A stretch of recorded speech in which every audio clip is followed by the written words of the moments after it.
तो क्या voter ID verify करने की इस एसआईआर प्रक्रिया में उलझ गए हैं? अगर हां, तो फिक्र नॉट, बहुत से लोग इसमें परेशान हो रहे हैं। चलिए, आज इसको मिलकर स्टेप बाय स्टेप एकदम आसान बनाते हैं। हम समझ सकते हैं कि ये फॉर्म कितना फ्रस्ट्रेटिंग हो सकता है। कभी इंस्ट्रक्शन समझ नहीं आते तो कभी टेक्निकल ग्लिचेस। सच में एक बड़ा सिरदर्द बन जाता है। लेकिन अच्छी खबर ये है कि इसका एक बहुत ही सीधा साधा तरीका है। हो सकता है कि कोई घर से दूर रह रहा हो, या शायद बूथ लेवल ऑफिसर से कोई गलती हो गई हो, या फिर ऑनलाइन इंस्ट्रक्शंस ही इतने कंफ्यूजिंग हैं कि कुछ समझ नहीं आ रहा, ऊपर से फॉर्म रिजेक्ट होने का डर अलग। ये सारी परेशानियां बिल्कुल जायज़ हैं और आज इन सब का सोल्यूशन निकालेंगे। तो बस एक गहरी सांस लीजिए। हम एक ऐसा सीधा साधा रास्ता देखेंगे जो बस 5 मिनट में इस पूरे प्रोसेस को बिना किसी गलती के पूरा कर देगा। चलिए शुरू करते हैं। सबसे पहले ये समझना जरूरी है कि आखिर ये एसआईआर प्रोसेस है क्या और इसकी जरूरत अभी क्यों पड़ी। एसआईआर यानी स्पेशल इंटेंसिटी रिवीजन। इसको ना वोटर लिस्ट के लिए एक देशव्यापी सेंसस जैसा समझ सकते हैं। बेसिकली गवर्नमेंट ये पक्का कर रही है कि हर वोटर का नाम लिस्ट में हो और उनकी सारी डिटेल्स एकदम अप टू डेट हों। और पता है सबसे इंटरेस्टिंग बात क्या है? ऐसा पिछली बार साल 2003 में हुआ था। मतलब ये सिर्फ कोई मामूली कागजी कार्रवाई नहीं है, ये हमारी डेमोक्रेसी के फ्यूचर से जुड़ा है। 2026 के इलेक्शंस के लिए एक ऐसी वोटर लिस्ट तैयार की जा रही है जिसमें कोई गलती ना हो। अब आते हैं उस सबसे जरूरी चीज पर जिसके बारे में ज्यादातर लोग बात ही नहीं करते। ये पूरे प्रोसेस का फाउंडेशन है, एक छोटा सा सीक्रेट कह सकते हैं।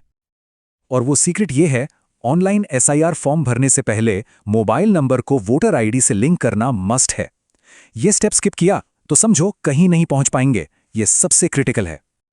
ठीक है, तो चलिए पार्ट 1 शुरू करते हैं। अभी हमारा पूरा फोकस वोटर सर्विस पोर्टल पर फॉर्म 8 कंप्लीट करने पर रहेगा। ओके, तो सबसे पहला काम वोटर सर्विस पोर्टल पर जाना है। अगर नए हैं तो फटाक से साइन अप कर लीजिए, नहीं तो बस अपने रजिस्टर्ड मोबाइल नंबर से लॉगिन करें और ओटीपी के लिए रेडी रहें।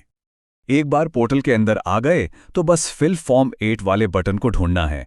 उस पर क्लिक करके सेल्फ सिलेक्ट करना है, अपना ईपीआईसी यानी वोटर आईडी नंबर डालना है और बस सारी डिटेल्स स्क्रीन पर आ जाएंगी।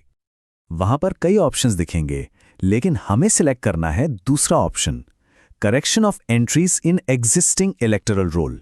हाँ, भले ही हम कुछ नया ऐड कर रहे हों, जैसे मोबाइल नंबर, लेकिन जाना इसी ऑप्शन से है। इसको याद रखिएगा। अब टाइम है फॉर्म भरने का। सीधा सेक्शन बी में जाकर मोबाइल नंबर वाले चेकबॉक्स को टिक करना है और नंबर डालना है। सिंपल। इसके बाद सेक्शन सी में भी सेम चीज करनी है। हाँ, 2 बार एंटर करना पड़ेगा ताकि सब कुछ बिल्कुल A1 रहे। बस फॉर्म 8 का काम लगभग हो ही गया। कैप्चा भरिए, ओटीपी से वेरीफाई कीजिए और फिर प्रीव्यू एंड सबमिट बटन दबा दीजिए। एक बार सब कुछ डबल चेक कर लीजिए और फिर फाइनल स्टेप के लिए तैयार हो जाइए, ई साइन। जबरदस्त, पार्ट 1 कंप्लीट हो गया। अब आते हैं दूसरे और सबसे इंपॉर्टेंट हिस्से पर, असली एसआईआर फॉर्म भरने पर। ओके, पार्ट 2 वापस होम पेज पर आना है। इस बार स्पेशल इंटेंसिटी रिवीजन एसआईआर 2026 वाला सेक्शन ढूंढना है। उसके नीचे जो फिल फॉर्म का लिंक दिख रहा है ना, बस वही क्लिक करना है।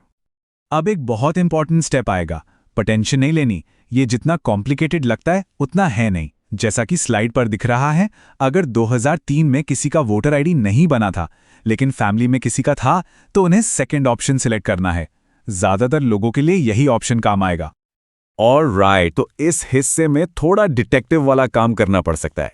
यहां पर 2003 की वोटर लिस्ट से किसी रिलेटिव की डिटेल्स डालनी होंगी। अगर ये डिटेल्स पास में नहीं है तो उनसे पूछकर निकलवानी पड़ेंगी। अब बारी है पर्सनल डिटेल्स की। अपनी डेट ऑफ बर्थ, गार्जियन और मदर का नाम एंटर करना है। और हाँ, एक रीसेंट आमने सामने वाली फोटो अपलोड करनी है। सेल्फी नहीं प्लीज। और याद रहे, साइज 2 MB से कम होना चाहिए। बस हम फिनिश लाइन के बिल्कुल पास हैं। ये आखिरी पड़ाव है और इसके बाद पूरी मेहनत सफल हो जाएगी। और ये आ गया फाइनल बॉस, ई साइन। ये प्रोसेस बिल्कुल वैसा ही है जैसा फॉर्म 8 के लिए किया था। डिक्लेरेशन बॉक्स को टिक कीजिए, सबमिट पर क्लिक कीजिए, अपना आधार नंबर और ओटीपी डालिए और फाइनल सबमिट बटन दबा दीजिए। और ये रहा विक्ट्री का मीठा संदेश। काम हो गया, फॉर्म सक्सेसफुली सबमिट हो चुका है। लेकिन ठहरिए, एक काम और बाकी है। सेलिब्रेशन से पहले उस रसीद को डाउनलोड करना बिल्कुल मत भूलिएगा। यह सबमिशन का प्रूफ है, एक तरह से मैंने कर दिखाया वाली ट्रॉफी है। तो लीजिए, वोटर आईडी वेरिफिकेशन का ये पूरा प्रोसेस सॉल्व हो गया। अब इससे एक सवाल जरूर उठता है, ऐसी और कौन सी कॉम्प्लेक्स सरकारी प्रक्रिया है जिसे आसान बनाने की जरूरत है? इसके बारे में जरूर सोचिए।